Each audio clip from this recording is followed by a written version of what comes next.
Hello everyone, आप सभी student का हमारे चैनल में स्वागत है। सेमेस्टर 6 का हम लोग आपको मेजर पेपर 14 हिंदी का, इंग्लिश का, फिलोसॉफी, ये 3 सब्जेक्ट्स के इंपॉर्टेंट क्वेश्चन एक ही वीडियो में, जैसा कि हमने आपको मेजर पेपर 12 और 13 बताया था, उसी प्रकार मेजर पेपर 14 का ही बता रहे हैं, हिंदी, इंग्लिश और फिलोसॉफी का।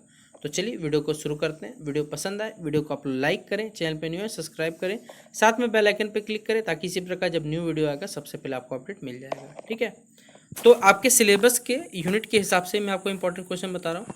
सबसे पहले ये हिंदी का है, तो हिंदी के यूनिट 1 से अगर बात किया जाए, जिसमें हिंदी आलोचना, उद्भव, विकास एवं जो स्वरूप है, तो हिंदी आलोचना के उद्भव एवं विकास का जो क्रमबद्ध जो वर्णन है ये करने आपको बोला गया है। फिर आलोचना की परिभाषा देते हुए इसके जो स्वरूप है और इसका जो उद्देश्य है इसके बारे में आपको विस्तार से प्रकाश डालने बोला गया है। ये दूसरा क्वेश्चन है। तीसरा क्वेश्चन है, हिंदी आलोचना के जो विभिन्न प्रकार होते हैं इनका वर्णन करें। ये क्वेश्चन नंबर 3 है।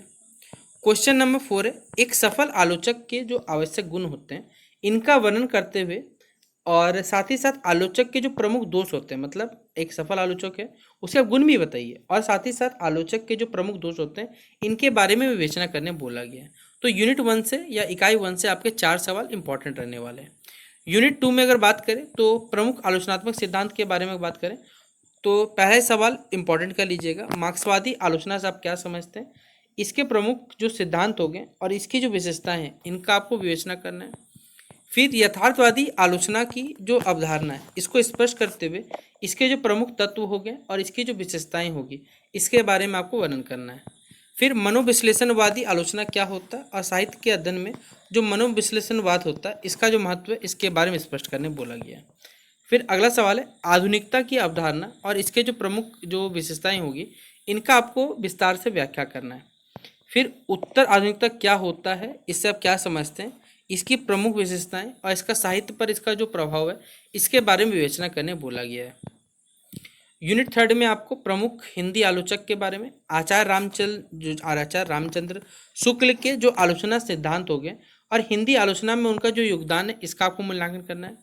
फिर क्वेश्चन में 11th में हजारी प्रसाद द्विवेदी के आलोचनात्मक चिंतन की जो प्रमुख विशेषताएं इनका आपको वर्णन करने बोला गया है। फिर है नंद दुलारे वाजपेयी के जो आलोचनात्मक दृष्टिकोण एवं इसकी जो हिंदी आलोचना में इसका जो योगदान है इसके बारे में विवेचना करने बोला गया है। यूनिट 4 में आधुनिक हिंदी आलोचक के बारे में पूछा हुआ, तो डॉक्टर नगेंद्र के माफ करिएगा आलोचनात्मक चिंतन एवं हिंदी साहित्य में उनका जो योगदान है इसका विवेचन करें। और 14 नंबर क्वेश्चन है, रामविलास शर्मा की जो मार्क्सवादी आलोचना दृष्टि की जो प्रमुख विशेषताएं इसको स्पष्ट करने बोला गया। और लास्ट क्वेश्चन रहेगा कि नामवर सिंह के आलोचनात्मक चिंतन एवं हिंदी आलोचना में इनका जो योगदान है इसका आपको मूल्यांकन करने बोला गया है। तो टोटल आपसी बच्चों के लिए 15 सवाल रहने वाले हैं, जिससे आपका 5 मार्क्स और 15 मार्क्स का जो सवाल आता है पेपर में वो कंप्लीट हो जाएगा। ठीक है, तो आप सभी स्टूडेंट मेजर पेपर 14 हिंदी में इन सवालों को कर लेते हैं तो आपके सारे सवाल पेपर बन के आ सकते हैं। तो इस वीडियो को शेयर कर दीजिएगा आप लोग। अब चलिए मैं मेजर पेपर 14 जिनका भी इंग्लिश है वो सारे सवाल बताता हूँ जो पेपर में पूछे जाएंगे आपके। ये है आपका मेजर पेपर 14 इंग्लिश का क्वेश्चन पेपर या important question. Unit 1 background reading के बारे में बात करें तो discuss the concept of coming of age in children's literature and what are its major characteristics, ये पहला सवाल रहेगा आपका। फिर है अगला सवाल, what is meant by the canonical and the popular, canonical और जो पॉपुलर इसके क्या समझते हैं या क्या मतलब इसका, और discuss the relationship between canonical and popular literature, यानी कैनोनिकल लिटरेचर और पॉपुलर लिटरेचर के बीच में जो संबंध है इसके बारे में बताना है।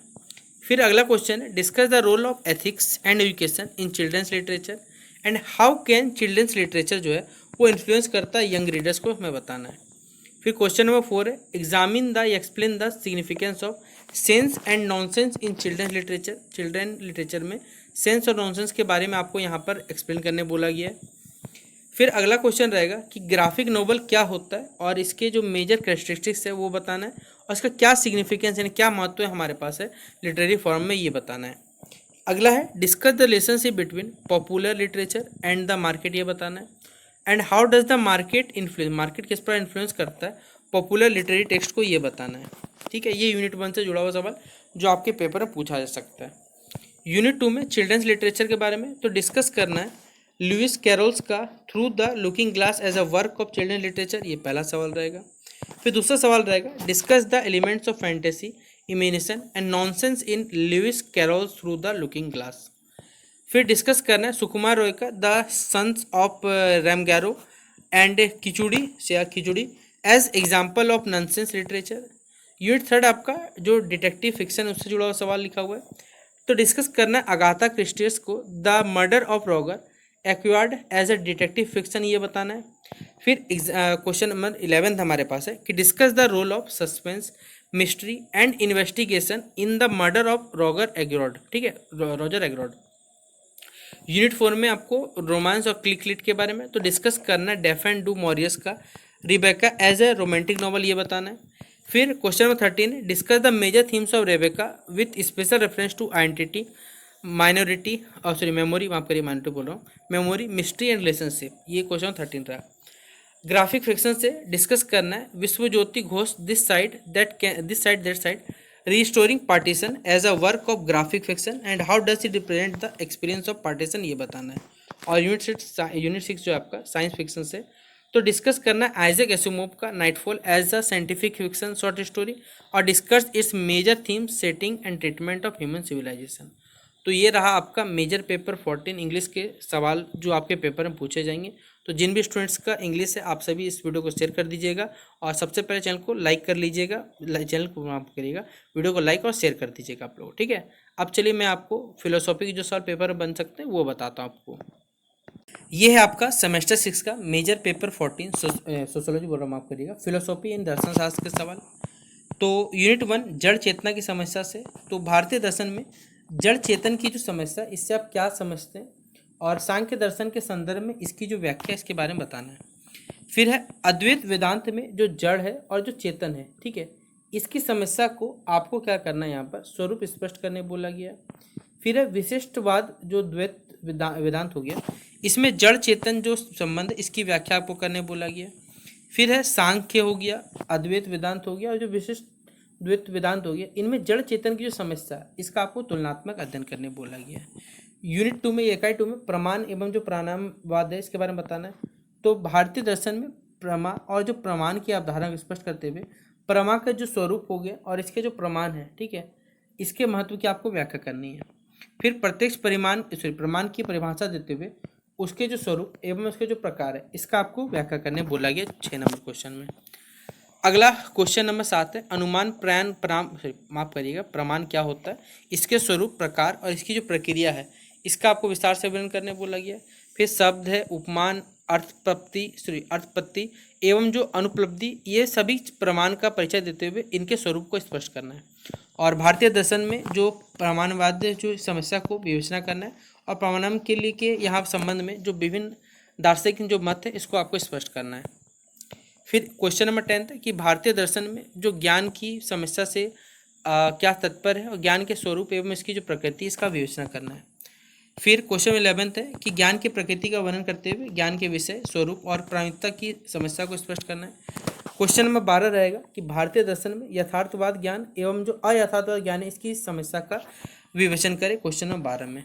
फिर यूनिट 4 आपका त्रिविध सत्ता के बारे में, तो बौद्ध दर्शन में सत्ता की अवधारणा की व्याख्या करें और त्रिविध सत्ता को यहाँ पर समस्या को समझाने बोला गया।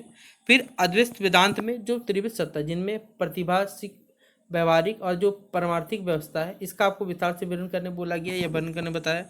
और 15 नंबर सवाल रहेगा कि न्याय वैशेषिक दर्शन में पदार्थ की अवधारणा और उसके जो विभिन्न प्रकार होते हैं, ठीक है, इसके बारे में विस्तार से वर्णन करने बोला गया है। तो ये रहा आपसी बच्चों का मेजर पेपर 14 फिलोसॉफी के सवाल जो पेपर में पूछे जाएंगे। तो आप सभी स्टूडेंट्स को अगर ये वीडियो पसंद आया होगा तो इसे लाइक और शेयर कर दिए अपने सभी दोस्तों के साथ। मिलते हैं इस वीडियो पे, तब तक के लिए जय हिंद और जय भारत।